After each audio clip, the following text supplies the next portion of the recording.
Work it, make it, do it, makes us harder, better, faster, stronger. More than power, power, never. Ever after work is over. Work it, make it, do it, makes us harder, better, faster, stronger. Work it harder, make it better, do it faster, makes us stronger. More than ever, hour after hour, work is never over. Work it harder, make it better, do it faster, makes us stronger. More than ever, hour after hour, work is never over. Work it harder, make it better, do it faster, makes us stronger. More than ever, hour after hour, work is never over. Work it harder, make it better, do it faster, makes us stronger. More than ever, hour after hour, work is never over. Work it harder, make it better, do it faster, makes us stronger. More than ever, hour after hour, work is never over. Work it harder, make it better, do it faster, makes us stronger. More than ever, hour, work is never over. Work it harder, make it better, do it faster, makes us stronger. More than ever, hour after hour, work is never over.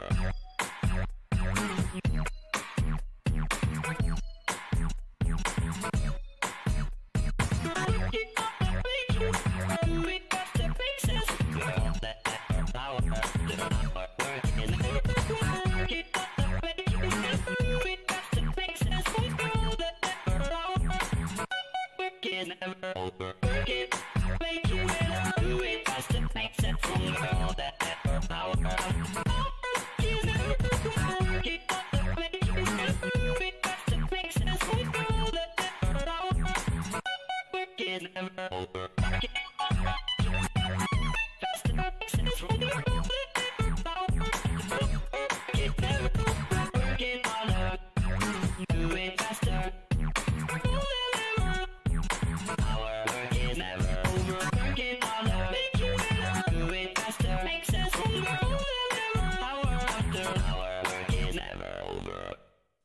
Hi. Hi everyone, I think we should be live. I haven't done this in a while. So welcome everyone, welcome to the new live stream of the Localization News. My name is Andre Zito. And today is a special episode because we're doing it on Saturday. I have no idea why we're doing it, but we're testing something new and also the availability of my guests that you can see right here on the screen. Oksana and Beat, welcome guys, welcome. Hey. Hello.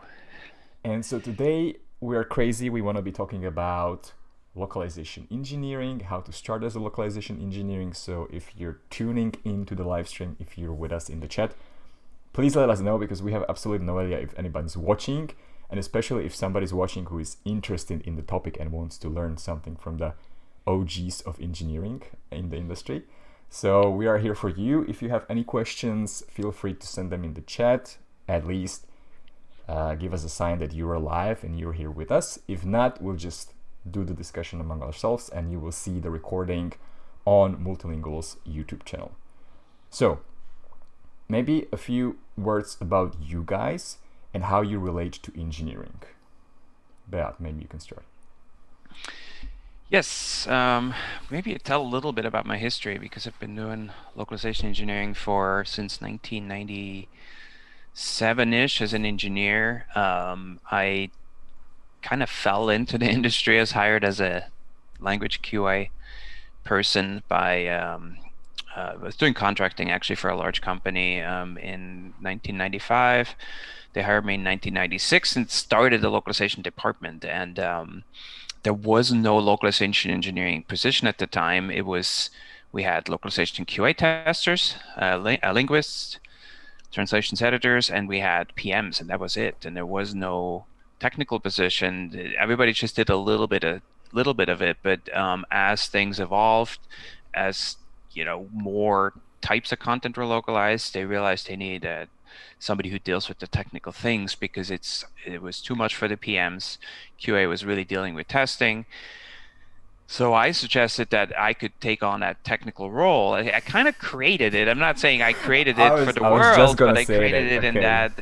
that specific context of that company. It really didn't exist before, and and my feeling is in other companies similar developments happened where that just evolved more as a role. Um, and really, I can't think about localization without it at this point because there's so many more technologies out there. There's so much more content out there in different types of content. There's a lot of, workflow tools, automation that really didn't exist at that time. Hmm. Um, so that's how I fell into it really, and have been doing that ever since. Managing a team now of engineers for a smallish localization company, and still doing work for a very large company, same company. And so I've seen all sides, the early production, and then also the automation part and all that, and now managing a team. All right. Thank you. Now we know how the position got created. Credit to Tauber. Okay, Oksana, what about you? Well, so what what are you you're I'm laughing laughing. already? I'm laughing I haven't because even said anything. yes, because I'm surprised. I'm waiting for what you're going to share because I actually thought the reason why I suggested this topic because I thought that all of us have something to do with engineering, but I just learned that Oksana is kind of like meh. No, no, no, no. I think I'm having having an emotionally tough week, and I'm like meh about everything, Right. but I just remembered something. So I was studying translation, but I'm a technically inclined person, so I always wanted to do something that has to do with languages and technologies, but I couldn't looking for what I did I think break you up? yeah you Just a broke little up. bit. Yeah, that's So all. I was always looking for a job that would do something with language and something technical. And once I was Googling and I found this article about localization engineering, and I was like, oh, this is perfect for me because I was like 20 or 21. And I would keep looking for positions for that job. And there would either be no positions because it's such a sort of weird fuzzy position actually. Once in Ukraine I saw a position for a DTP engineer, and I did this task. It took me like 3 days, and then I sent it, and it looked so perfect because I had to like do this whole like chart in a Word document, and I never heard back from them. I had to do like this voiceover, and it was always like so exciting and interesting, and I just never, so I was upset. And so I kept like looking how can I get into like the technical side of language and translation. And then when I was 24, um, I got this guy from Lionbridge looked at my CV, and he was like, why don't you just start a team? Which was really funny because I was always looking for can I like get an entry, engineering localization position. But I was looking for it for so long that I already had all this experience in data science, and so it actually made more sense for me to like enter at the top, which was hilarious to me Wow. and a really good life lesson. I remember this one guy was like, I was complaining to him that because of my background in linguistics, I couldn't get a good like technical job, and he was like a good entry level technical job, and he was like, apply for a senior position. Like, why are you applying to the, if it's not working for the entry level jobs? Yeah, and that's how I got started. So I got started, like, I actually hired a team of localization engineers, and I really like got to look at this like technology side of the translation business that way. And then, I mean, I saw everything that I wanted to see, and now I'm kind of like over it, I guess. Like, I have all of the information that I wanted, and now, what me and my team is doing, we basically are doing like pure NLP data science language stuff. But yeah, that was a really cool thing that happened to me, I think. But yeah, I that's a think funny coincidence that Beat pretty much created the role and you got into the role from the top. yeah, that's how this whole industry works. It's all very fuzzy. Yeah. But that's why I think this podcast could be really useful, because for the 20-year-old me, this would be a really useful Yes. conversation, Yes. because I was so excited about this position idea. Like, how do you get it? Like, what is it even about? Yeah. Yeah. That's I'm exactly. not, by the way, I'm not claiming I invented the role like Al Gore invented the internet. Just throwing that out there. So it's good that you mentioned the word fuzzy, that it's fuzzy. So how would we actually define the role of a localization engineer in 2021? Like, what do they do and why they do it? See, this is what I like about it, because there is really a range. I would claim that if somebody does, as their role in localization, does a lot of file pre-processing and post-processing, anything from handoff from the customer to it going into the translation management system, and coming out of the translation management system and be handed to QA or then final delivery.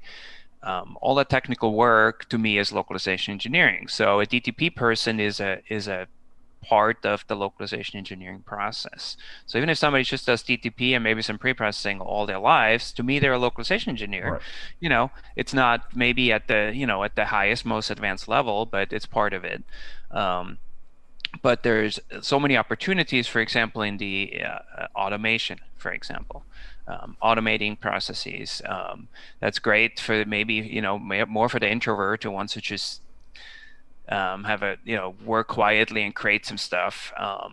There's the internationalization consultant that goes to customers and talks to them about how they have to internationalize their content. That's the more outward person who loves the communication aspect, working with customers, helping solve problems, working with their developers, doing training, those kind of things. And then you want people who do process improvement within the team, right? They work with PMs, they work with QA, they work on internal tools. So beyond automation, also there could be other process tools. They figure out how to do things better, how to do things faster, how to do things more efficiently, how to avoid certain bugs that we run into a lot. So bug reduction, this is a big money saver. So there's a lot of opportunity there. And there's so many different kinds of content out there. Some people might be experts in how to do database localization, working with large data sets. Other people are more about, Adobe content. And so I think there's hundreds of opportunities out there. And that's what I love about it. If you're technically minded, there's something out there for you in localization engineering. I think it actually depends on the particular company that is hiring you, because it depends on the size, on the work processes that they do, what they do. Is it an LSP, or is it like just an independent product that needs localizing and they want to localize it inside? Some of the same localization engineering position, it could be about like developing some tools. Sometimes it could be like, it could include like some PM stuff, like you could actually be communicating with the client. Right. Sometimes it's just like very simple QA where you check a bunch of files visually. So yeah, that's why it's so fuzzy, because it really just depends on the particular team, and I think that goes for a lot of engineering positions actually. Yes, and I think that's something you want to think about, because the opportunities are very different if you work, let's say you work for Google. Google has huge products that are, I don't know all the details, but my guess is because they're all worldwide tools, they're deeply internationalized. They're available in different languages, stuff like maps, search, other tools. If you are, one part that we really haven't talked about is software developers who actually have, programming skills. That's also, you can be a localization engineer and just focus on localization tools. I would consider that a localization engineer too, or even MT technologies too. You can be specialized in MT technologies from an engineering side. So those are two areas we haven't really mentioned. Let's say you have an opportunity with Google and specifically to be assigned to internationalization and localization internally.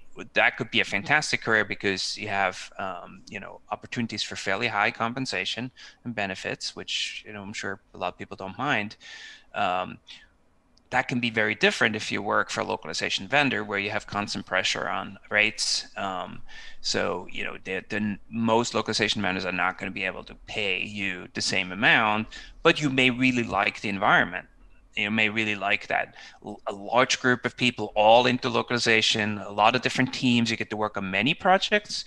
If you work for Google, you likely be assigned to maybe one project, or maybe you build a localization library, internationalization library.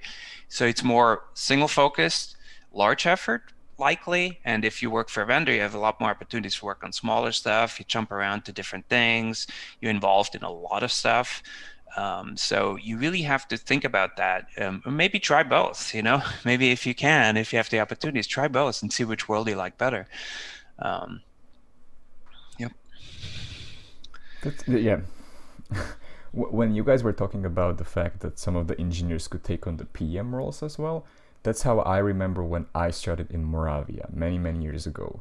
The lead engineers in Moravia were responsible for doing the handoffs to all the vendors. And the project managers were just there to do the finances and to talk to the client. So this is something that I haven't seen in other companies afterwards. Yeah, we've done that. We've done that where the LE kind of anything that's files, including handoffs from customers and into the translation tool, all of it is handled by engineers. That's really a matter of what a company wants to set up. We had that in the early times, and we actually decided it'd be better if the PMs had a little more technical involvement. It also helps if, for coverage, of course, it's always easier when more people know more things. But I think it's also balancing, how much does a PM have to do? If it doesn't keep them busy enough, if they're just doing schedule and budget and the engineers have way too much, then you just shift that line a little bit. Have the PMs maybe take care of the creating translation jobs and dispatching and all that, and deliveries to customer and stuff like that. That's really a matter of how you want to set it up. But I like a little bit of overlap between the roles because it also helps people understand the other role better if they do a little bit of that on the edges, have a little overlap. Yeah, about the overlap. So, a story from the field. Once a client sent us, they went to their website and pressed Control S and downloaded the HTML and sent it to the PM, and we're translate this. And the PM did a quote and agreed, and then it got to the engineering, and we said, well, we can translate the HTML, but how are you going to get it into your website? Because we can translate the page itself, but the strings, they have, there's the whole internationalization process for the strings. And that's why I think that overlap is important, because the PM needs to understand the technical side of how the strings are delivered for translation. And if the engineer was accepting that order, they would say, no, that this is not acceptable. You have to go into your backend, wherever your website is hosted, and get the actual strings, not the raw HTML page. Yeah, and that gets us to that topic we've talked in previous podcasts about, the early engagement. I think an experienced localization engineer is able to be engaged early with customers and really in tandem with the PM. If it's possible from a budget and time point of view to have early engagement with the QA lead and an engineer and the PM, in that first engagement meeting, I think it's hugely beneficial because it's all about asking questions. And a good, experienced LE knows how to ask the right questions early, because you want to hit all these topics. You don't want anything to come as a surprise. Right. Later in the project, like, oh, we can't actually handle this, so we don't know how to actually get those back in the website, and there's no language switching strategy and all that. That's the kind of stuff that you want to ask early, and you don't know that as a brand new LE, you're not going to know how to ask those questions. That's something you develop over time. Yeah, exactly. That would have been my comment, that probably internationalization is something for more experienced people, especially since you're there to consult and help advise the client on how they should be doing things. So it's probably not suited for junior people. I want to quickly go to the chat because we have some comments from my favorite Tucker Johnson.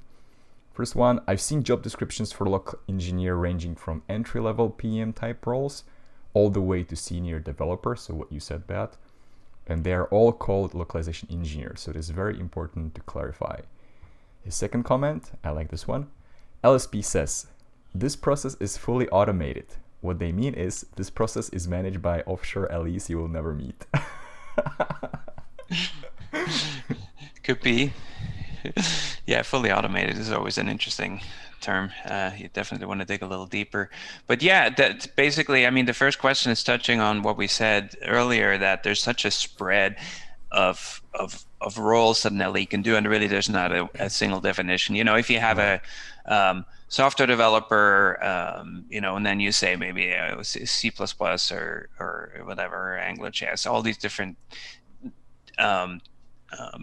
expertise they can have, it's very easily defined. It's pretty clear when somebody says that, right?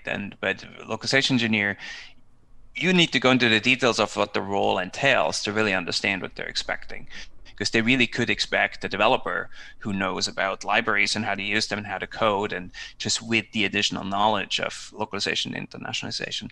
Or it could mean somebody who does TTP, which has no overlap at all. So you need to look at the details and see if that matches your skill set, and ask questions if you can. Yes, talking about questions, I've seen a couple of people come to the stream. Guys, if you have any questions, if you're curious about the role of localization engineer, don't be afraid to ask questions. We're here to answer, at least for the next 40 minutes. So my question would be, we're talking about all these technical skills, because I assume, and I think it's true, that for a localization engineer, that's one of the most technical roles within localization. So what exactly are the skills, the technical skills that we will be looking for?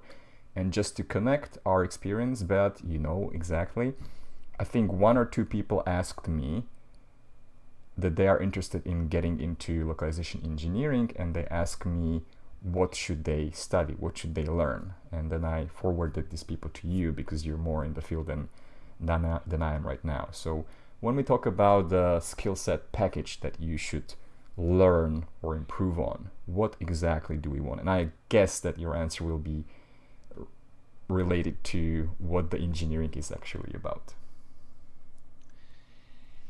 It's kind of tricky because there are not as many resources out there as there are for the jobs, because of that, not very clearly defined job description, really. I think if you want to actually prepare for, applying for a role, but you don't have any experience, I think it's difficult. There are some courses out there. I've seen some courses, for example, on lynda.com, I think it's called. For example, InDesign Internationalization, which is a really deep, it's actually a really deep, good course. And I think if you work through that course, it will expose you to some of the issues. There's some good articles out there from many localization companies that put good articles out there. I would just do some reading for sure, just to get used to concepts. I find a lot of localization engineers that are fairly experienced still don't understand character encodings very well, and they couldn't explain it to you. One interview question I often ask is, what's Unicode? Explain it to me. And people have a really hard time explaining it. Mm-hmm. Some people do better, some people do worse, but I haven't had anybody yet to really deeply explain it to me. Character encodings, Unicode. And to be So fair, even like experienced developers have problems with encoding. That's a yes. tricky thing. It is a Yeah. tricky one. I actually wrote a training for that, and specifically that went really deep into probably too deep. It's probably a nerd out, but it's fun. But I think you can't, knowing too much is not an issue. Is really not an issue in localization, right? And in politics it might be, but in in engineering, I think knowing too much is really not a problem, right? I mean, there's not such thing as too much knowledge. Um, but yeah, I mean, I would look at resource. I would talk to people. I mean, go to, if you go to LinkedIn, see if you can find some engineers, and ping somebody and say, hey, I'm really interested in engineering. It's hard to ask somebody for their time, right? But it doesn't hurt to try. Just say you're really interested in it, and you see that this person is an experienced person, and they maybe would be willing to answer a few questions or have a chat, and you could probably find one or two. Localization people are pretty excited about localization. I mean, if somebody pinged me, I would be like, I'll have a Zoom meeting with you. I'll talk to you, 10, 15 Okay. minutes. We'll probably talk 2 hours in the end, but I would. Nobody's ever approached me, but I'd totally be willing Well, to I do passed that. 2 people to you. Yeah, good. I'll just have to do it during work hours. That's the key, right? Counted as work. I hope nobody from my company is listening. Um, but yeah, it is tricky because it's not like you can just buy a few books and read them, right? There Right. are very, very few books about localization. I'm not a big reader. I wouldn't know, but I know there's not a lot of them out there. But when we talk about like general technical knowledge, what would you say that people should be able to, other than being able to turn on and turn off your computer? Yeah, definitely. I mean, I think you want to understand internationalization concepts. What are the most common internationalization issues? Like we said earlier, I think maybe it was you, Andre, about maybe for entry level, that's not that important. But I think it is important because you're a better engineer if you understand it, even if you do, pre and post processing, but you're going to run into issues. You're going to find issues in the content if you know more about it. So basic internationalization concepts like hard coding of strings, how text is flowing, fonts, encodings, date and time formats, number formats, those kind of things, right? Really basic stuff. That's really important. I think understanding different file types and how they're localized is one of the first things I would want to learn. How a TMS works, how translation systems work. I think those are some of the most basic things, and then maybe some knowledge about when you do post processing, kind of pitfalls and things to pay attention to. Again, like fonts, for What example, about and layout. programming skills? And this is maybe where Oksana also can. So I can I give you hear a lot very. about Python in a lot of So I can the. give you, yeah. I can give you some a very concrete answer to this. Again, depends on what is the company, what is the team, what are the expected responsibilities for you. If it's a big LSP, usually for a localization engineering, like they have a pretty high turnover. They are probably always hiring somebody. It's a good job if you want to like enter IT.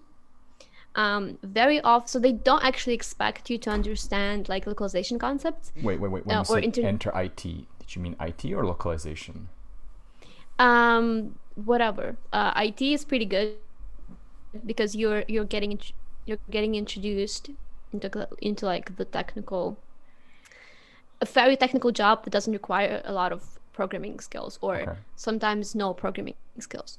What we were looking for specifically was you have to understand formats like HTML, XML, JSON. You have to understand how to validate them, because those are in big LSPs, but specifically, those are the problems that you will be fixing. Like, why is this JSON not validating? Why is this XML throwing an error? Because during post-processing, like there was some bug and now everything is broken. Right. And a lot of the times you have to do that manually because if there's a bug, a lot of stuff gets screwed up and you have to go and fix it manually. So we were checking formats, how do you understand all these like string escapes? It's all very simple. We had these like 6 small tasks, and we did have Python. The reason why Python is popular is because it's very good for processing strings. But the funny thing is that you like my localization engineers very rarely got a task like when they were actually working. They very rarely got a task where they had to write some sort of a script. Sometimes it happens sometimes, but I don't think it's a requirement to get a localization engineering job. I think sometimes knowing about like the translation process, like if you're coming from the language side, um, it could work. If you have really no experience, but you like understand, um, I don't know, technology in general, it could work. Yeah, go check out like what XML and JSON is. It's that simple. Um, the requirements are that simple because you are expected to kind of learn about the job while you're doing it. Nobody really expects you to like be to understand everything about the localization process when you are going for an entry level job for a Right. localization engineer. Um, yeah. Yeah, I think you know, like you said, it's not a requirement. I mean, for example, I'm not a scripting person. I don't know Python. I don't write JavaScript. I can read it a little bit. You know, I can troubleshoot something. Maybe it's really basic, but I don't script. I've never scripted, and I made a pretty decent career in as an LE. So, but Speaks from his as he speaks from his summer house on the beach. but you know, I think it's hugely useful. Python is definitely something that seems to align very well, and I also don't think it's that hard to learn. Um, uh, we've done a bunch of stuff in Perl. Maybe I don't know if that's so much of a thing anymore. Might still be useful because it's also good for string handling and writing to files and stuff, text files, text-based output. Um, and then drawing a blank here for a second. Okay, JS and VB is useful too if you work with Office and Adobe applications. You want to script for the application, so you can do really cool stuff. For example, you know, one example of something we did, it was for PowerPoint scripts that find certain things that PowerPoint doesn't have a lot of features for, so like line breaks and dealing with some font substitutions, things like that.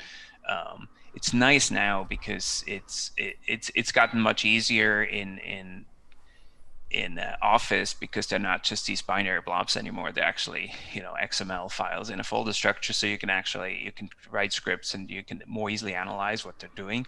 Yeah, that's what I forgot. That's what I forgot to mention is one of like apart from all these formats, it's really good to understand because you will be most probably working on a Windows machine. It's very good to understand the structure of like a Word, an Excel file because they're actually like a hidden zipped file that's full of XMLs. So if you can read that and understand, you know, understand like why a file won't open after post-processing or something like that. It's good to understand how to work within Excel and write those formulas and like understand those like hidden cells and columns. It's all pretty simple stuff, but when you know, it's actually a lot of simple knowledge. You have to understand a lot of different simple things, and yeah, and understanding different encodings is actually useful. But I don't think for an entry level job they probably won't expect it, but it's a pretty good, it's a useful thing to understand for anybody who works in technology because it's always a problem. Of course, encodings get much easier. We used to have native encodings for many of the languages, right? Now we have Unicode. We have a few flavors: UTF-16, UTF-32, and UTF-8. Most of the content being probably UTF-8 in most cases. So it's gotten much easier. We used to have to deal with GB2312 and you know, shift.js and all those encodings, which made life so much more complicated. Yet you still see occasionally files in those encodings. It's like, hello, there's Unicode. It's been here for 20 plus years. But and then one other a thing that's not so much programming, but regular expressions, of course, hugely useful for really, because you really deal so often deal with text-based formats, you know, JSON, XML, all text-based, HTML. So regular expression is just a wonderful thing. But, you know, I'm also not very good with regular expression. I'm not a very advanced regular expression person. I just... But you did pretty well, yes. Well, the thing is, if I'm the sole LE in a company, I probably have to have a broader skill set. But I've always worked with 4 or 5. Right now, we have over 10 engineers in our company. So I don't need to do that because we have other people who are experts. So that's also a difference, right? If it's a very, very small group Right. and you're the only technical person, your expectations are going to be different. When you have a larger team, you can have different people with different expertise, and you can, work together to figure stuff out. Um, Yeah, actually, I completely forgot about regular expressions. That is a very useful skill to have for whatever. I mean, I think localization engineers do like the very basic NLP processing, and regular expressions is like the simplest NLP processing um, method. And we did a lot of that because at the end of the day, any format, any text format is just a string, and the easiest way to manipulate a string is to just use some regular expressions. And it could be like it's hard at this point. I think I'm pretty good. I think I can do a lot of cool stuff with it because I just have a lot of experience. But yeah, learn like the basic stuff because I remember when I was starting, it's kind of it's a whole programming language in itself. It's like a little script. So yeah, that's a really good point. Learn about formats, learn regular expressions, learn some basic Python that you can like show that you can do, like a 5 line function, and you got the job. It's not, yeah. Before that, Oksana, when I saw that you were going to say something, I thought that you were going to push your agenda against XML and that everybody should be using JSON. I think you mentioned Yeah, it in every episode, so you can go ahead. XML is really annoying, but I mean, I don't like Windows in general, but I Wait, are don't you a think Mac person? yes, What? absolutely. This is your last Love episode. Mac. I don't like Windows. I think it's slow. I think a lot of the solutions there are like, I don't know, they're just redundant. But anyway, I don't think we'll switch to Mac. I think Windows is here to stay. So learn like the word structure. It's actually pretty interesting how they make it work. Yeah. You guys mentioned briefly the TMS. Do you think that knowing a TMS and maybe learning something about it is important, or it's best to learn on the job when you see the actual files moving through the TMS? Hard to learn about it when you're not working with it, I think, unless, I mean, I guess you could set one up. There's some free ones out there to just get to the basic idea of it. They're all a bit different, and if they're commercial tools, I don't know how much you can do on your own, but I think work experience mainly is the key. But you do want to learn and understand it. You don't want to leave that to the PM because there's a lot you can do with parsers, for example. There's many translation tools have some pretty advanced parsing capabilities. I think some may have less and outsource it to other tools like Ocopy, but other ones have it all built in, like STL, Trados Studio, and then systems that are based on their filters. They have pretty broad file support, and you can add stuff, right? You can create your own filters for stuff like XML.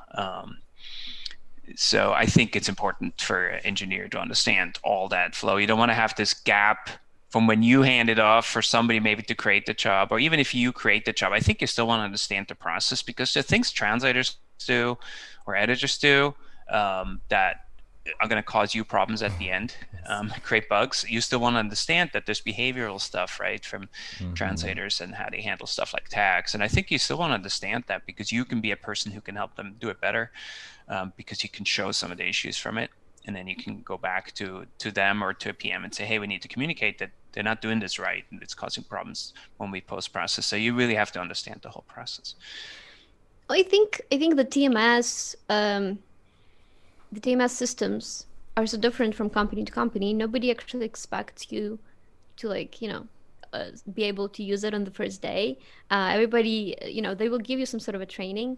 I think all of these like filters and parsers are also very different tools. They probably use different methods and they look different. So, and it's all like an inside company, like confidential type of stuff. And I don't think you get the full capability in something like Trados, because I don't think Trados is built to do that sort of localization engineering.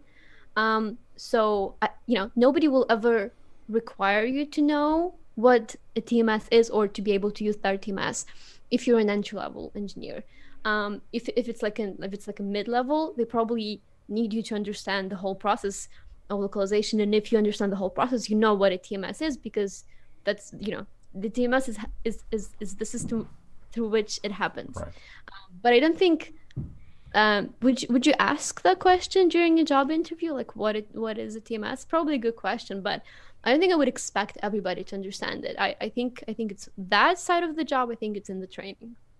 Yeah, I would. I mean, I would ask for sure, if they had worked with translation management systems, or just to see what their experience level is, so I can have an idea how much training I'm going to need to give them. But I think once you know one tool, they're all somewhat similar, and certainly you can leverage some of that knowledge. Work in learning a new tool, going from MemSource to Trados, or I don't think it's that big of a jump, right? I think because the concept is the same, you have to parse out the content somehow, present it to the translator, give them some tools to do their work, and then assemble the file back together and spit it out. I mean, that's pretty much every TMS does that to a degree. It gets a little more complex with some of the TMSs that are in context, like the proxy type tools, like SmartLing and other ones.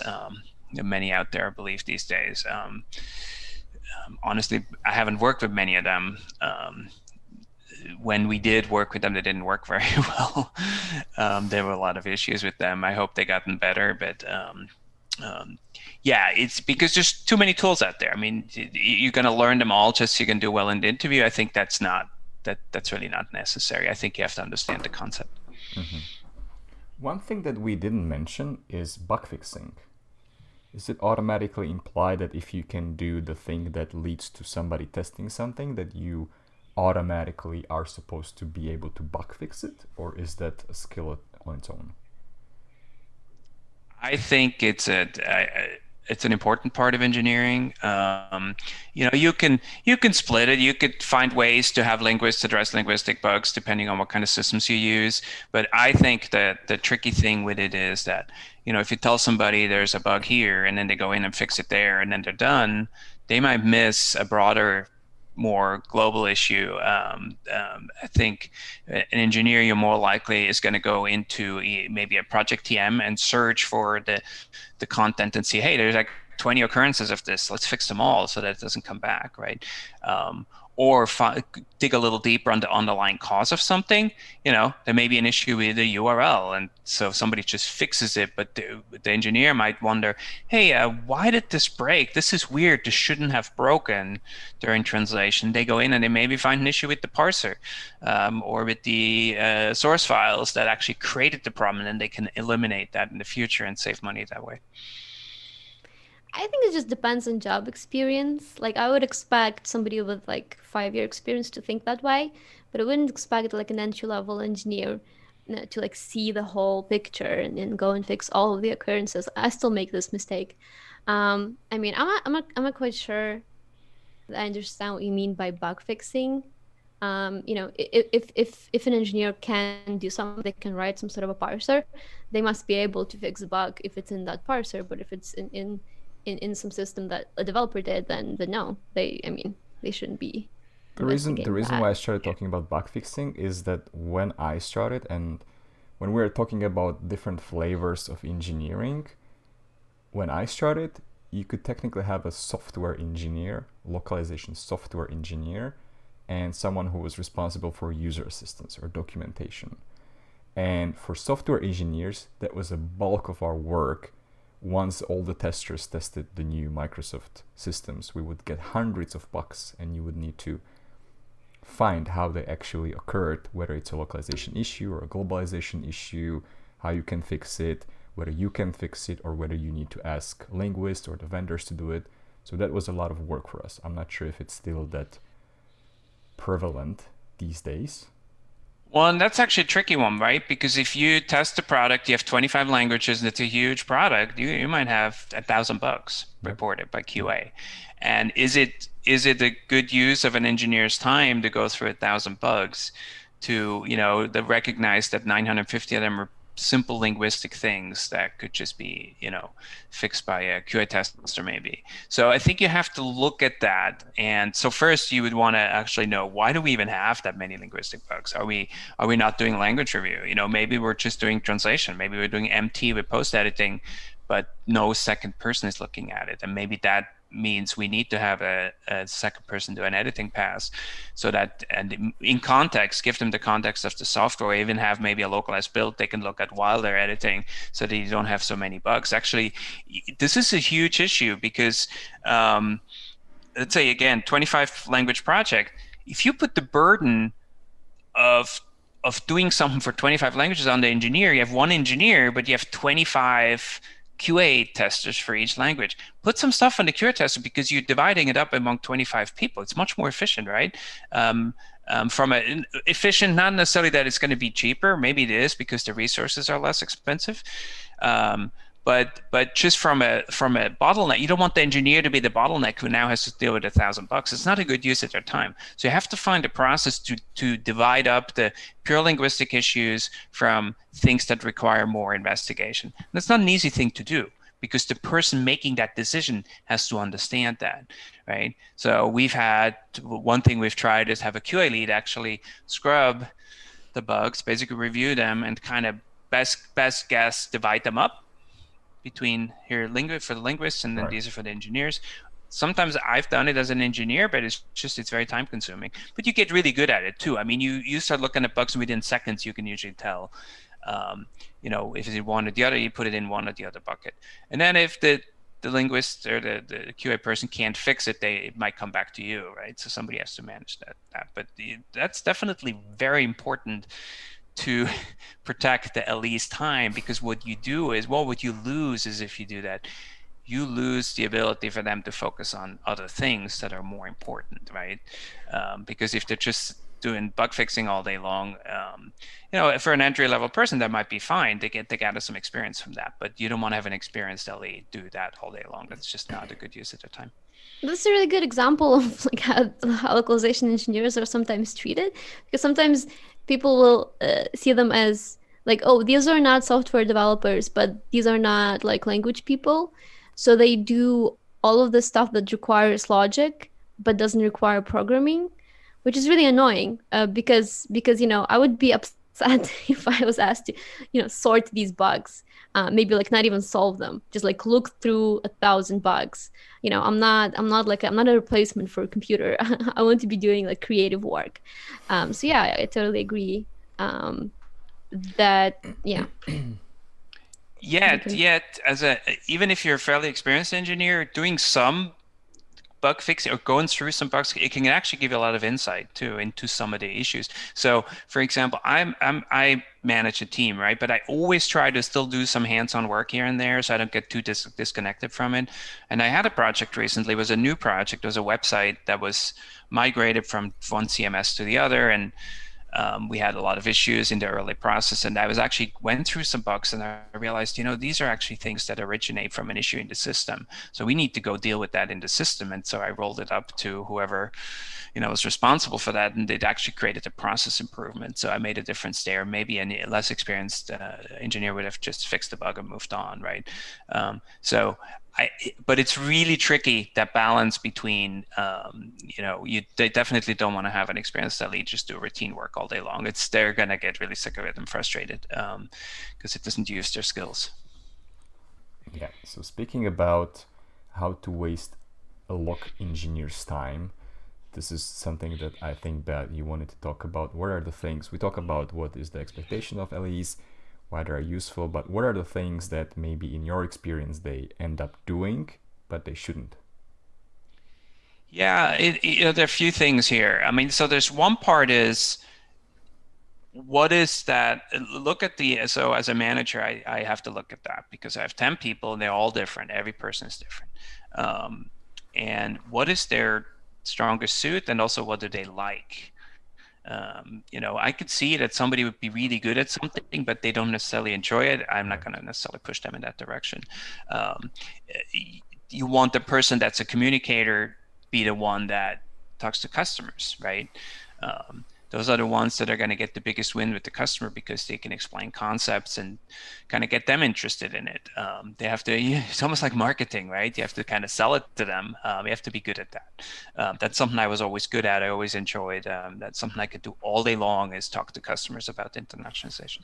I don't get to do it that much, but it's, if it needs to be done, that's something I do. And then other people, they're just very happy to just do routine work. So you have to recognize that, and then allow people to grow. You find out, okay, this person's doing a lot of routine work, so they're getting experience, and then you just keep adding things to their plate and kind of see if that's the direction you want to go. You look at their interests, right? But so the other part, that this is probably one of the biggest frustrations I've had in my career, is that we load up people with project work, and then we expect them to do some innovation and process improvement and tools work as well. And really the two things just conflict with each other, and then nothing gets done well. And this is companies are trying to staff as tightly as they can, right? They want to be as efficient as they can. They don't want to waste resources. But I don't think it's a good way to make headway on innovation and automation and tools.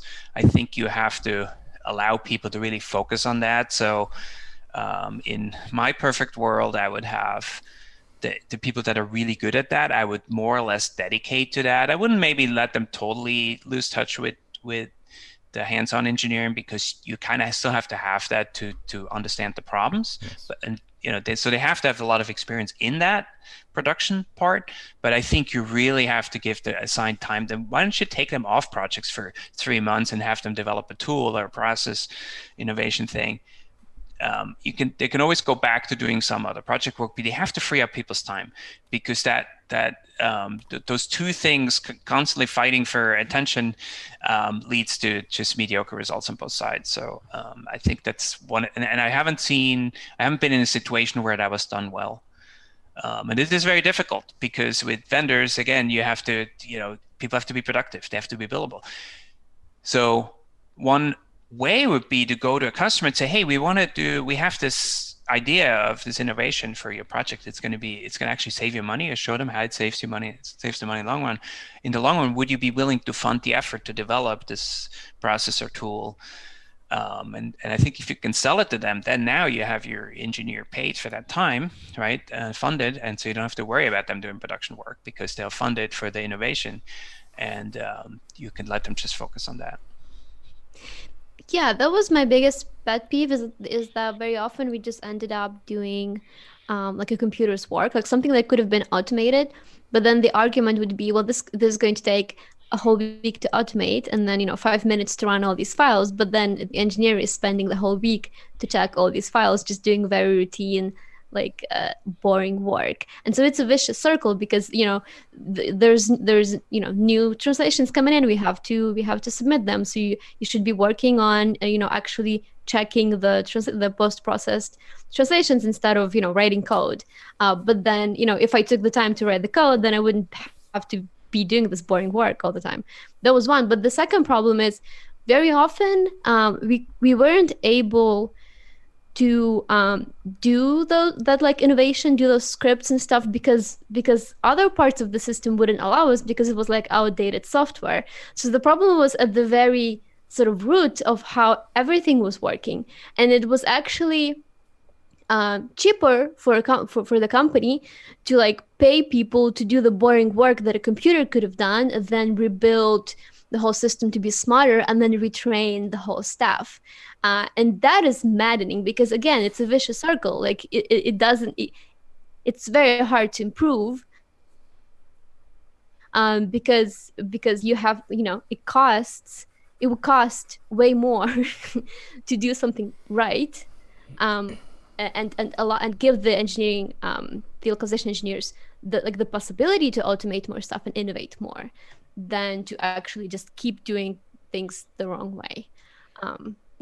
Yeah, which actually takes us to another role that I think an LE has, an experienced LE, is to really look at these systems and point it out. Sometimes something is really, inefficient and not good for localization, and maybe nobody even realizes it because nobody's pointing it out. It might work fine for the native language content, pretty efficient, and they will go, another 5 years with that system.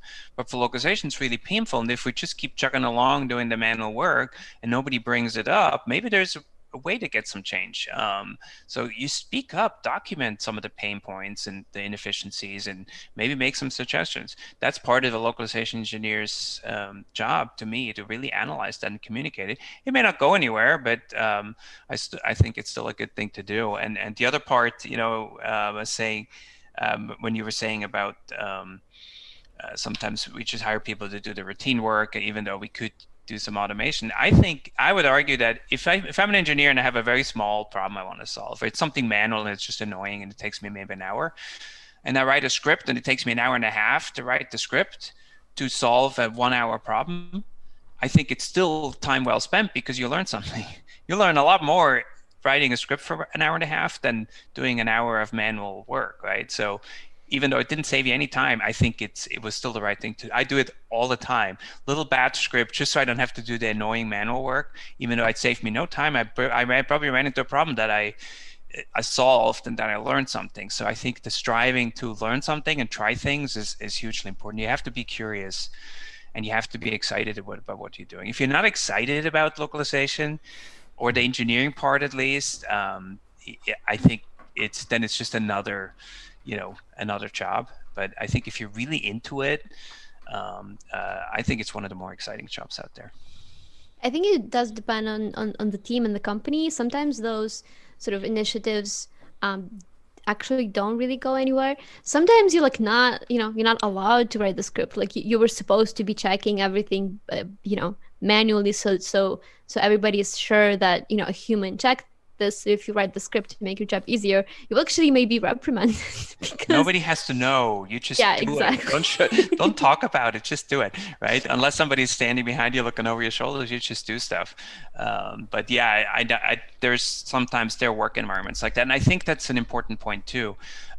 If you're in a localization job and you really feel like it's just a lot of pushing to be faster and people overloaded, everybody's working 50 hours a week, you're probably just in the wrong place, because from my experience, there are good localization companies out there. There's some out there that will just burn you out and then they'll just hire the next person. I know that exists because I know stories. I'm not going to mention any names, but there are others where it's awesome. Awesome people, good culture. I mean, it's still stressful and intense, and you still wish they could pay more and have better benefits. It's an issue, but it could be a good place to work. And I think I think a lot of people would work for a little bit less in a really awesome environment than work for more pay in an environment where they're just totally stressed and burned out. Right, I agree. Yep. And I think, sorry, Oksana, I just want to quickly go to chat because we have a new question and it's a really good one from Shan Wang.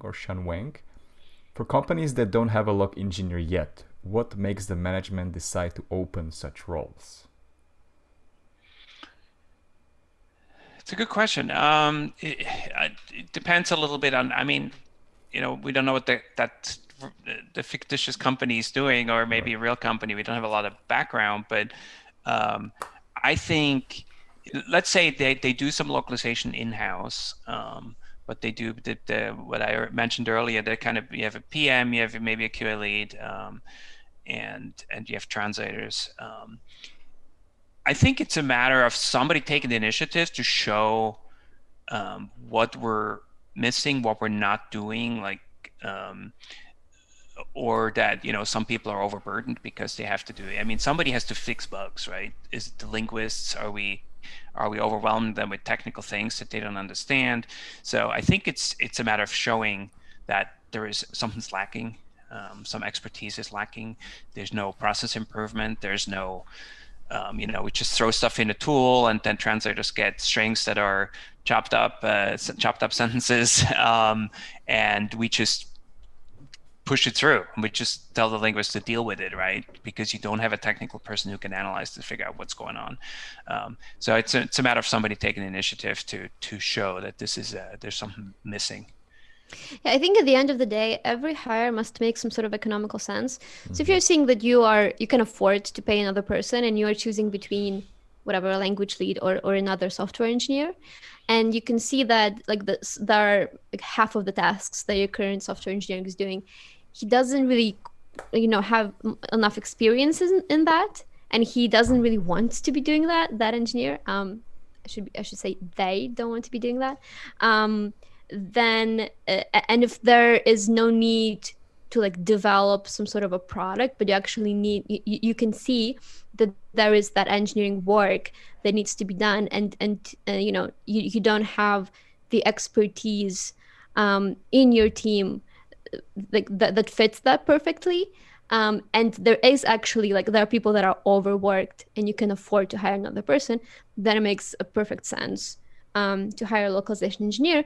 Sometimes the developer can do some of that stuff if it's not a lot of work. I think for like a product company that is translating into 20 languages, and it's very important for you to that those languages are really well localized, because your product is the success of your product depends on that. I think somebody that oversees localization, that would make sense too. Yeah. Right. I hope that answer made sense. Yeah. What I'm thinking is like when you talk about the product companies, let's say that would be the buyer side who have the need to localize something. Just from the sense of that they created the product, which let's say is a tech product, they would be more tech experienced.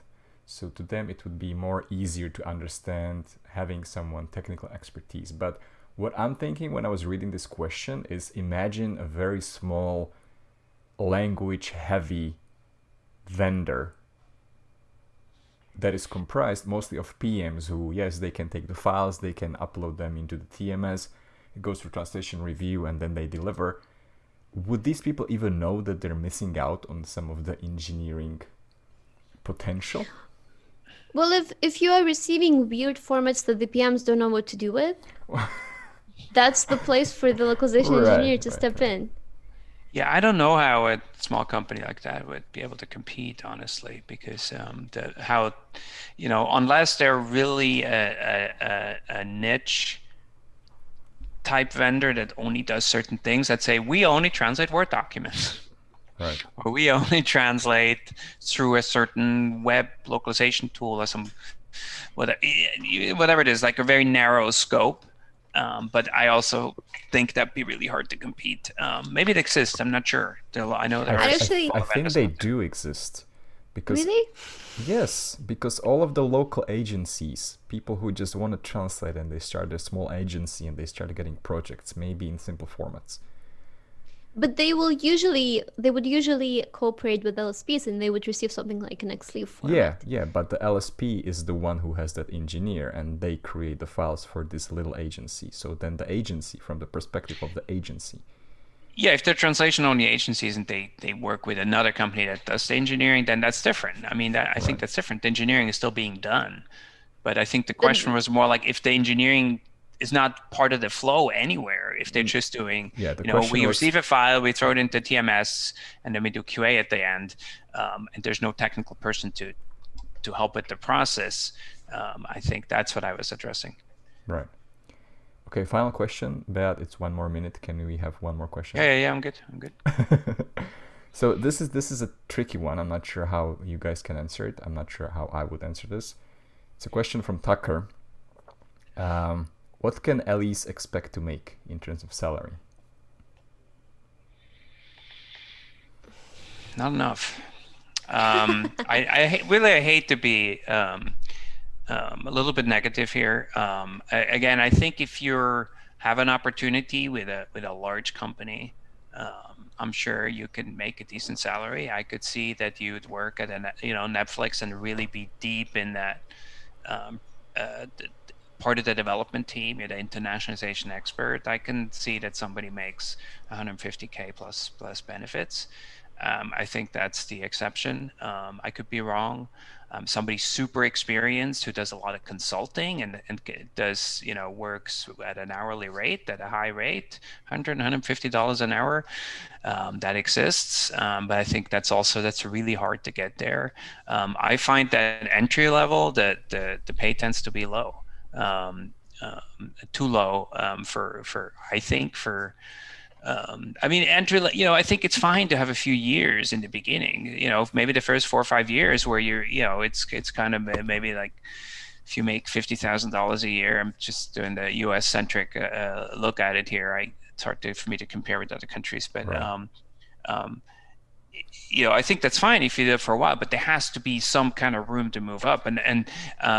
So I think the way you pick a company is you pick a company that's not too small, because let's say you have an engineering team of 10 people, there is room for some people being entry level and some people being more experienced, and the company has enough business volume.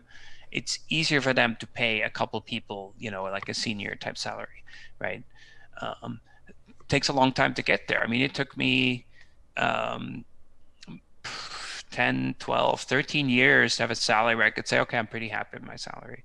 And that was working for a large tech company, not working for an LSP. And when I switched to LSP, I had to, I had to take a cut because they just couldn't pay the large company salaries. But so yeah, you definitely don't do localization for the money unless you own the business and you have a very successful business. It can certainly be big, right? If you're very successful, you run the business well, it can be a big thing. But as an employee, I think that's why I say you have to love what you're doing. And then I think as long as you make good money and maybe you have to have a frugal lifestyle and you can save more. But if you want to have a really luxurious lifestyle, I don't know, localization engineering is necessary. What do you want to go into? I would agree. I'd say definitely expect lower than average salary, unless you're doing something like outsourcing. Like if I work from Ukraine and I make, whatever I make, $6 an hour, I can live a pretty comfortable life in Ukraine. But I think localization engineering is kind of like a transitional position. So you need to decide where are you doing next. Are you moving up to like management, like managing localization engineers? Are you going to be moving to software development, maybe like software development with like NLP incline? For me, it was just I wanted to learn about a particular side of the market. So I knew what I was going to be doing next. And it was a very valuable experience, but I was definitely not planning to stay in localization engineering for the rest of my life. And now my next project, I can say that I'm really, really comfortable, but it's not localization engineering. But the experience that I got from that definitely helped me get here. And I really liked the job. I really liked solving those problems. But for me, a curious person, it kind of got a little bit boring once I knew everything about it. So, yeah, I don't know. So basically, Oksana is saying I was in transition for 25 years of my career. No. I know what you're saying. I understand what you're saying. I think it can lead to other things, right? I think in your particular case, I think your career trajectory was a bit different. Your plans were different, and you did get to a better point, right? Like you didn't stay just like a average localization engineer. So yeah, I think it was a bit of a transition. I think you tried different things. So yeah. Yeah, I mean, I developed a lot. I mean, I went from definitely doing just heads down, project work without customer interaction to really being a internationalization evangelist and well, there's also, it depends on so there's a couple other things here. Nowadays people jump around more, and I encourage it. Jump to work for different companies, switch companies every couple of years. I have no problem with that. That wasn't really acceptable when I was starting. It like you wanted if people applied that consistently changing jobs, that was kind of a red flag. That's different now. I think it's the world has changed, and I think it's good. But the other thing is, I had, the job I had with the large company was a really good job. I had no reason to leave that. I had a family, I had kids. This gave me stability. So that also depends. Are you looking for stability, or are you looking for excitement, or a mix of both? Right? Yeah. A couple of good points to mention on your personal environment. I think that could be a very stable job, because if you're a good localization engineer, there are a lot of big companies that like will be around for a long time. So if you're looking for like an average pay job, but that's very stable, localization engineers are rarely fired, right? So that's pretty cool. The other point that I wanted to mention is, for somebody who's in linguistics, like a translator, but they want to get into like the more technical side of things, like maybe they want to do computational linguistics and they just don't know where to start. I think that's a pretty good start. So if you don't have like an engineering background, but you want to get um, into that field, then I think localization engineering could really be helpful for you as a nice start in your resume. So yeah. You know, it's interesting how we said it's not a very easily defined role, because when we recruit in a localization engineering position and I look at resumes, or I talk to candidates, there are many candidates, they're just PMs really with a little bit of technical knowledge, and that's not really sufficient for us. When we look for a localization engineer, we definitely look for an engineering minded person with a certain experience. And so there's not even a clear concept out there for people, and people always apply for things that maybe is not quite their role. People just throw it out there, it doesn't harm them, right? But it's definitely a huge, we get people that are just, oh yeah, I've been a translator all my life, and they apply for an engineering position, and I don't think I would consider that unless they somehow blow me away with something about them that just tells me this person's going to be really awesome at that. And actually have had that. I've interviewed people that really didn't fit very well, but once I talked to them, I got really excited about them. But it's definitely an issue of people applying that really, they're not engineers, because I don't think they entirely understand. They just see localization. They maybe don't see the engineering part. Yeah, but that was me. Like I was a translator. I studied translation. I was working as a translator, but I was learning programming on the side because I really wanted to get into the field. My resume didn't look like it fit, but if you talked to me or if you gave me like a task, I think you would actually consider me for a position like that. So, yeah. Yeah, it's because you're curious and you want to, you always want to expand, and you've done all these different things because you always want to learn new things, and you, like I said, you get bored when it's stagnant, right? And that's really the key. It's okay to get bored, but you have to recognize that, and then you move on in a different direction, or add, or go up or sideways in different directions. I think that's the person you want, and you also want people to be self-driven. As now managing a team, honestly, my favorite people are the ones who just go and do stuff. Even if they're maybe not supposed to do that, but I'd rather have somebody be curious and get sucked into something, and then they come back to me and show me something that's exciting. And then the person who's afraid to kind of, they kind of stay on the tracks and they're afraid to veer.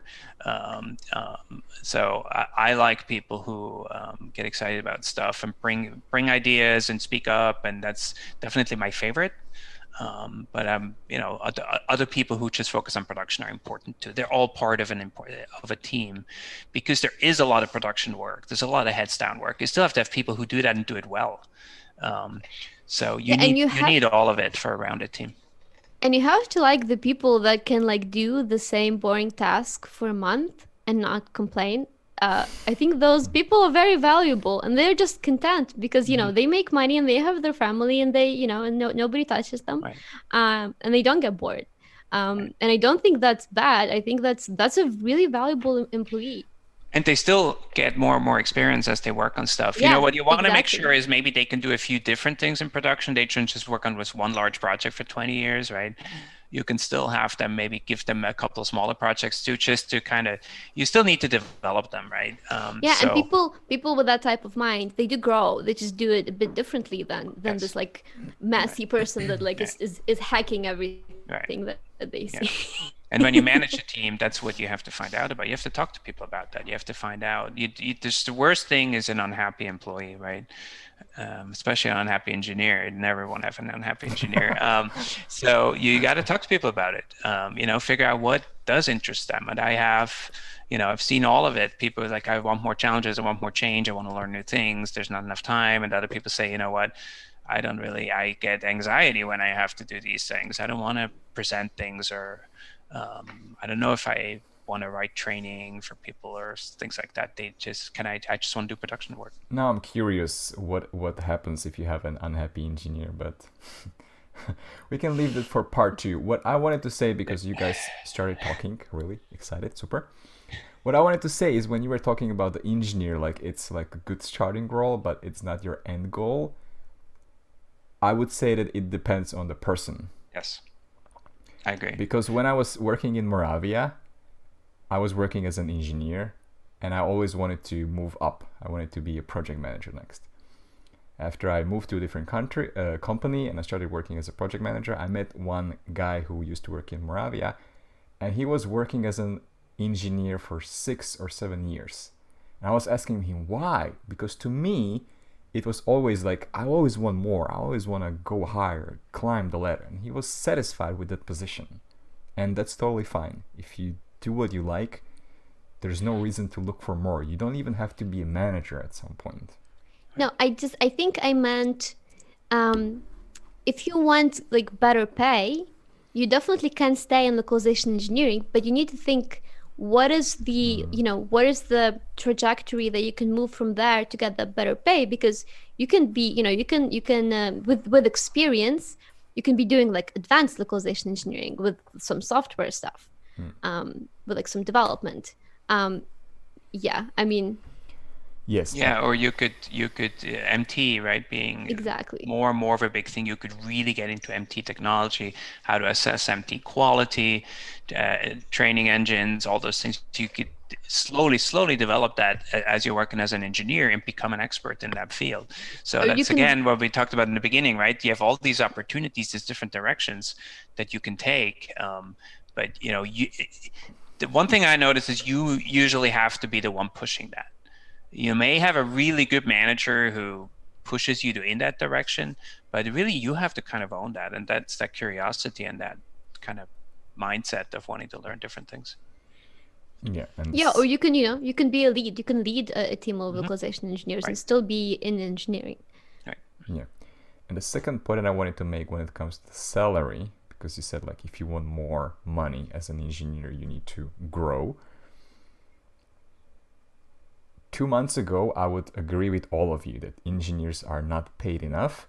And that was one of the reasons why I wanted to move from engineer to PM, because I thought that PMs, they make a lot more money than an engineer does.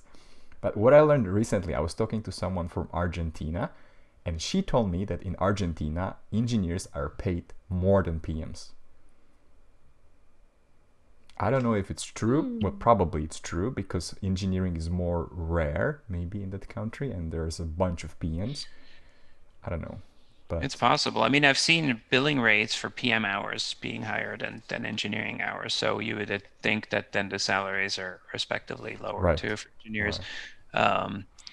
But that the one thing is about project management, for example. Project management gives you different opportunities, because if you're a localization project manager, you can step out of localization and manage projects because you know how to manage projects. There's project managers needed in almost any company of some sort. Yes. So it's much broader. Yes. Localization engineering is much more narrow. So that's why I'm saying, if you like localization, you can do that all your life. I mean, I've done it all my life, and I still like a lot about it. My biggest struggle is just that I'm getting older and I don't want to work as hard anymore. I want more time off and just less work time is my big challenge. I got some physical challenges too on top of it, so that I'm dealing with. So I want to work less, but I think there is a great career in localization because it's not going away. And it's always changing. That's part of I just want to get a little bit into the excitement, because we had a few topics that were maybe a little bit, a little bummer aspects of it, which, there are for every job. But I think the technologies always change. The tools always change. The types of content always change. Not a lot of languages added and removed. I mean, the language sets are, language doesn't develop quite that fast, but but hopefully companies expand the language sets. to reach more people. So that might be an opportunity too. So always, you're in tech, and tech is moving faster than ever. It's a very exciting place to be. I mean, most cases you're in tech, at least to a degree. If you just do medical translation, maybe not so much. But if you do localization for, among others, tech companies, or even if it's not for tech, you could do a localization project for a church. But they use platforms, right? They use technology. So you're still dealing with technology. So really, it's technology that makes it exciting. The ever-changing, fast-paced change, that makes it exciting because you always have to adapt. Yeah. But I think in terms of pay, what was it in Argentina? I think it Yeah, and depends actually how. we even have a new comment here from Isaias Sereda, and he also says that yes, also in Brazil, engineers receive better pay than PM, so maybe it's South American. So I need to move to Brazil. So, so I think it depends on the country because probably those like major LSPs, they are always in, in the US or something like that. And so they try to outsource a lot of this stuff. And maybe they just prefer to have PMs, in their country, but engineering, they don't care about as much. And so just the rates go up because of how the market is functioning. I know in Ukraine that definitely is the case. There is a lot of engineering work outsourced here. So like if you live, if you live outside of the US, there is a lot of opportunity to make really good pay by just like learn some regular expressions and apply for an entry level position. Well, you made a really good point, Oksana. He's saying you live in a lower cost country compared to other countries, and so I think geo arbitrage is a beautiful thing, that where you either maybe you already live in a lower cost country, but there are opportunities to work for a company that pays more. I mean, they're probably not going to pay you maybe US rates if you live in let's say Eastern Europe, but they'll still, I mean, if you're good in negotiating, you might still have a significant increase in what you can make. I live on the west coast of the United States. It's extremely expensive here. Yeah. So my salary has barely been keeping pace with the cost of living. So I never did that, but I think if you could, especially with remote work being ubiquitous, you can even move somewhere cheaper, and you can do all the work remotely. And let's say you work for a company already. Let's say you live in the U.S. and you decide to move to Costa Rica, and you do the work from there, and you live on a third of the expenses. But they're probably not going to, as long as they're allowing you to work remotely, they're not going to adjust your salary for Costa Rica. Right. And so also, that's an opportunity. take into account the like demand supply of a particular position. So something like a QA engineer, there are a lot of entry level jobs for QA, and it's sort of almost equally easy to get the job as a localization engineer, but the pay for it would be substantially lower because so many people want to get into QA. Like you would literally get like 2-3 times lower pay than for localization engineering.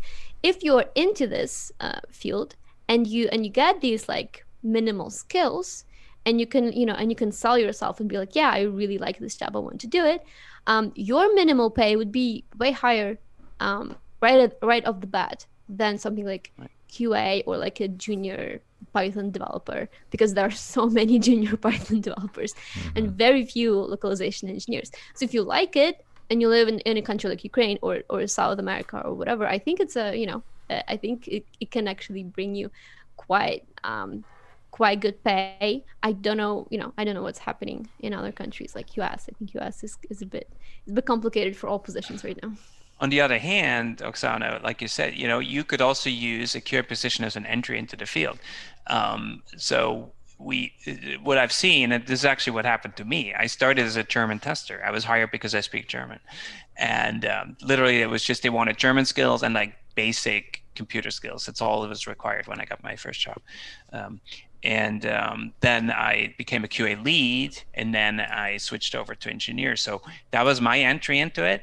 And I think that's still possible. I see it in my company where somebody might be in a QA lead role, but then they say, hey, if I have some open time, can I start doing some engineering tasks, and to train them on it, and then they can kind of shift. So that's a good thing anyway, to develop your employees that way, see what their interest is, and shift them around the company, have them do different things, right? For sure. I'm just saying when it comes to outsourcing, QA would be actually cheaper. Yeah, that's true. All right. Yeah, from a salary point of view, I don't know if that's the good path, but if all you have is language skills and basic computer skills, you can probably find a testing position for that language, right? And that can give you a foot in the door. I mean, often all it takes is a foot in the door. You just want to have people be exposed to you and your skills and your abilities, and then you can start proving things. If you don't have a job, you can't prove anything. But once you're Yeah, in a just company, you can, and especially if it's a good company, you're gonna get the opportunities that you want, because you're gonna, if you're good at selling yourself and asking for things and being curious and developing. And yeah, just do something. Usually the best advice is like do something. Don't stop watching stop watching the stream. Go do Yes. something. Yes, do something. That's a Yeah, great. that's a good way to development. end the stream. Since we're 20 minutes over, Yeah. we were just wasting your time. You should go do something. All right, final comments, thoughts. Just look at the quote behind you, Andre. Just be legendary. Yeah, you can see the whole thing, but on the stream it's a little bit cut off. They can only see average and gendery. So, Average gender. genders. So one Is that a final new thought. gender? I mean, localization is awesome. I think to me it even got more exciting because you got much more diverse teams. More people can work remotely. You get to work from people from all different countries. To me, that's really exciting. I love that. As a manager, I love that. It expands my horizons. It also has advantages because of people work in different time zones. It gives people more flexibility. So if somebody really likes working from home and they can be a localization engineer from home, it can have a full career at home and they love it. I mean, how exciting is that? You couldn't really do that 20 years ago, not easily, right? The tools really weren't there and the opportunities weren't there. So, but no, it's great. I think especially if you have a passion for languages and broadening access to products, and I think it's a great career. It doesn't mean you have to do it for the rest of your life, but if it's not for the rest of your life, I think it's a springboard to something else, or just move around like Oksana. I mean, she's developed she's meandering to all kinds of different She's things. well-rounded, yes. And Hey, yeah, it's no. great. It's fantastic. What? Not meandering. What I was saying earlier is it's a good entry job into computational linguistics and NLP if you don't quite know where else to go if you're coming from languages, and it's a pretty exciting market if you like languages. So, But did you and know you're a you were technical gonna get? inclined. Did you know you were gonna get into that from the beginning? Yes, I knew that since Okay. I was 16. All right, you were meandering. I guess you had a pretty straight path. Yeah. I had a No, I plan. mean, right, yeah, but for a lot of people, it's not the case. And I mean, it'll be meandering in a way that you're aimless, but you allow yourself to go in one direction, and if you and then pivot in a different direction, it's okay to do that. It's okay to try different things. So I didn't mind it, and mean it in an aim, because the river always gets to the ocean, right? Unless there's a drought, I guess. But generally, the river meanders, but it always keeps moving, and it always goes towards its goal. So, All right, guys. Well, let's wrap it up. Thank you very much for coming to the stream and sharing your experience and your thoughts on localization engineering. And it's going to be it from us, and see you some other time. All right. All right. Bye-bye. thanks everybody.